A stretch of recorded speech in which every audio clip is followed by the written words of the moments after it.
Battle of Panipat, the clash that changed India forever. What happens when an empire built on ambition meets a warlord with vengeance in his veins?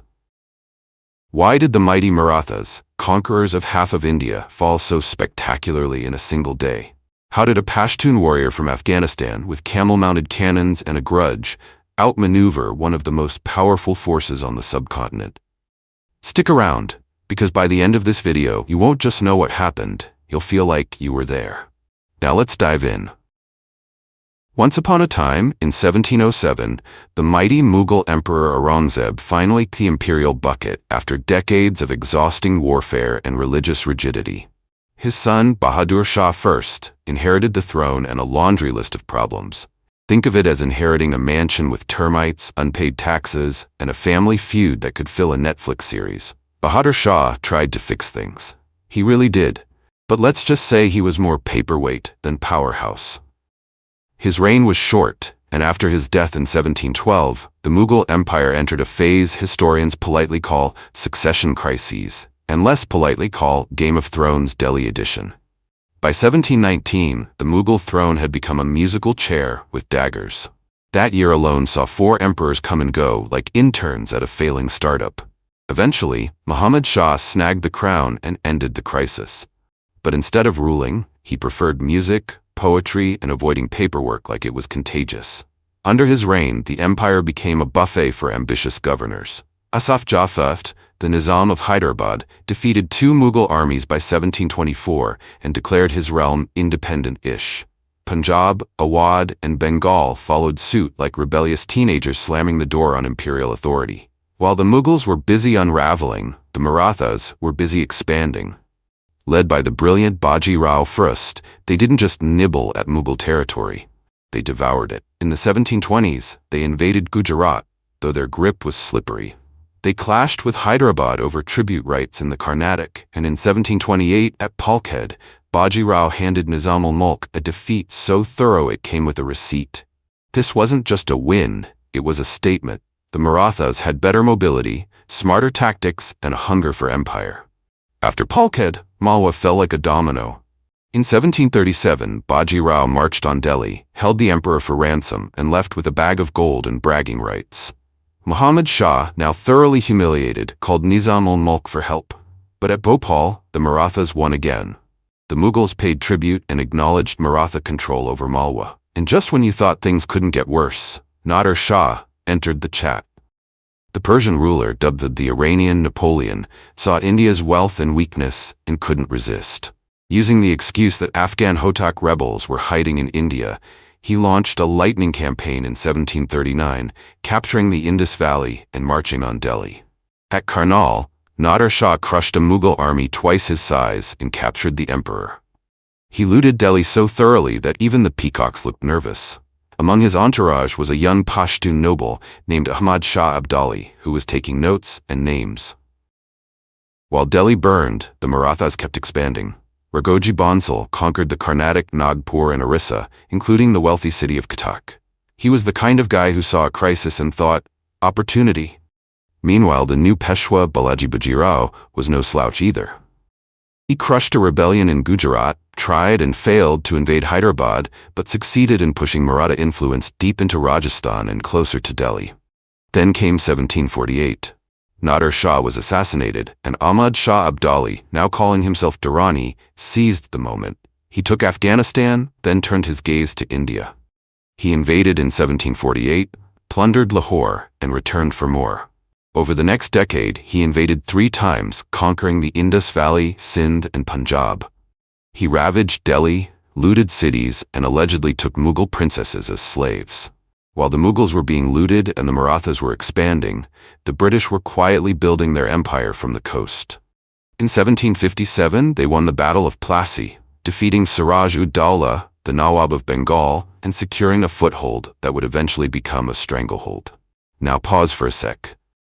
Step into the extraordinary, subscribe to Eccentric Digital Pixel. Welcome to the wild frontier of creativity, where pixels pulse with imagination and every frame tells a story you've never seen before. We don't follow trends, we bend reality. Get exclusive access to jaw-dropping digital creations. Be the first to witness new drops by turning on notifications. Don't just scroll, experience the pixel revolution. Smash that subscribe button and ring the bell to never miss a masterpiece. Because normal is boring, and you were born to see the world differently. By the late 1750s, the Marathas were riding high. They had expanded deep into North India, and their swagger was starting to irritate everyone with a throne, a sword, or a grudge. Their growing influence brought them into conflict with the Rohillas, a fierce Pashtun tribe in northern India, and soon after, their allies, the Afghans led by none other than Ahmad Shah Durrani, the man who had looted Delhi and was now eyeing a rematch. In 1759, the Marathas launched an ambitious incursion into Punjab, hoping to cement their dominance. But fate, ever the prankster, threw in a Sikh revolt at the same time. The Marathas, realizing they were juggling too many flaming swords, retreated. Meanwhile, in the Mughal court, the Grand Vizier decided to play musical thrones. He removed Emperor Alamgir II and installed Jahan Shah III, a puppet so pliable he probably came with strings. Alamgir, furious and dethroned, wrote a letter to Ahmad Shah Durrani, "Dear Shah, help me out. Also, please crush the Marathas. Sincerely, your favorite ex-emperor." Durrani, never one to ignore an invitation to chaos, marched south and began laying siege to forts in Rajasthan. But he wasn't just swinging swords. He was playing chess. His envoys were busy securing allies, and the most crucial piece on the board was Oud, ruled by Shuja Dalla in Lucknow. If you wanted troops, cannons, and clout, Oud was your guy. For months, the Marathas and Durrani tried to negotiate peace, but both sides were stubborn, proud, and allergic to compromise. Then Sadashiv Rao, the Maratha commander with a jawline carved from granite and a will to match, captured Delhi in the summer of 1760. That was the final straw. But the monsoon season was brutal. Disease spread, horses died, and the Maratha treasury looked emptier than a poet's wallet.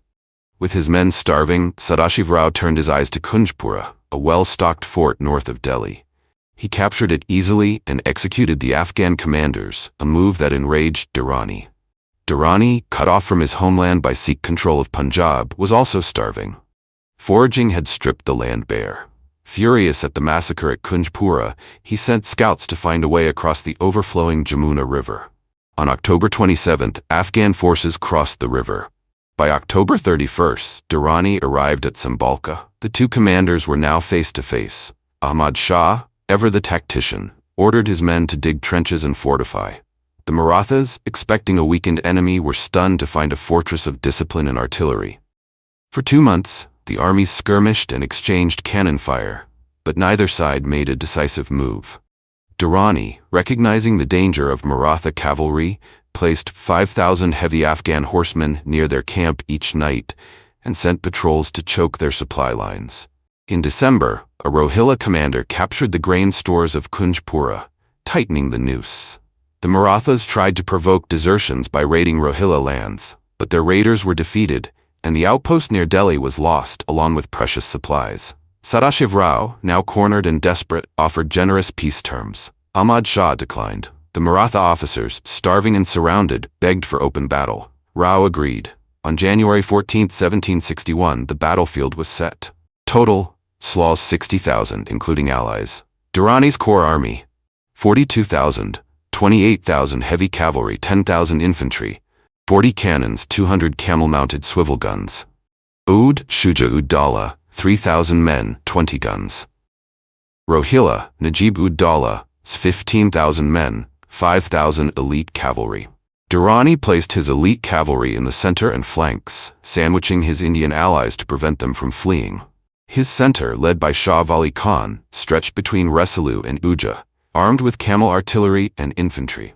Najib Ud Dawla held the left between Risalu and Siwa, while the right, from Chajpur Kurd to Uja, was commanded by a mix of leaders. Ahmad Shah stayed behind the lines, ready to direct reinforcements. Maratha forces, total 45,000, cavalry heavy, with 8,000 elite musketeers under Ibrahim Gardi. Gardi's infantry, unpopular and isolated, was placed on the extreme left with most of the heavy artillery Dangrar. Light artillery was spread across the center and right. Sadashiv Rao led the center. Damaji Gaikwar commanded the left cavalry. Malhar Rao Holkar led the right. At dawn, artillery thundered from both sides. The ground shook. the air filled with smoke, screams, and the clash of empires. The morning of January 14, 1761, began with a roar. The battlefield was a canvas of chaos, dust, smoke, and steel. Ibrahim Gardi, commander of the elite Maratha musketeers, ordered his heavy artillery to fire directly at the Afghan right flank, hoping to break their lines early. But fate, ever the trickster, had other plans. The cannons were imprecise, and the damage was minimal, more noise than impact. Seeing this, Gardi barked a new order: advance the musketeers. The disciplined volleys of musket fire tore into the Rohilla ranks, causing significant casualties. But the Rohillas, hardened and furious, returned fire with deadly precision.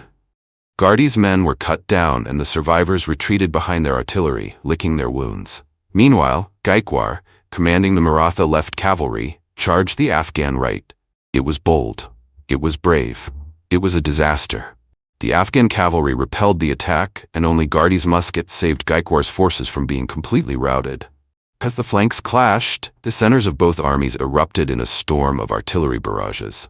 The Maratha cannons were effective, but the Afghan camel-mounted swivel guns, nimble, mobile, and relentless, rained down fire that disabled Maratha guns and shredded their lines. Then, silence. The Maratha cannons stopped. A war cry split the air. The elite Maratha cavalry surged forward in a massive charge, their momentum so fierce they nearly broke through the Afghan center. Confusion rippled through Durrani's ranks. Only the commander's guard held firm. But cavalry charges are like fireworks, brilliant, brief, and unsustainable. The Marathas couldn't hold the line. The battle stalled. Ahmad Shah Durrani, watching from 2 kilometers away, was no idle spectator. He kept constant communication with his commanders. Learning of the Rohilla casualties and the center's near collapse, he sent 3,000 reinforcements to the right and 4,000 to Wali Khan's center. This was the turning point.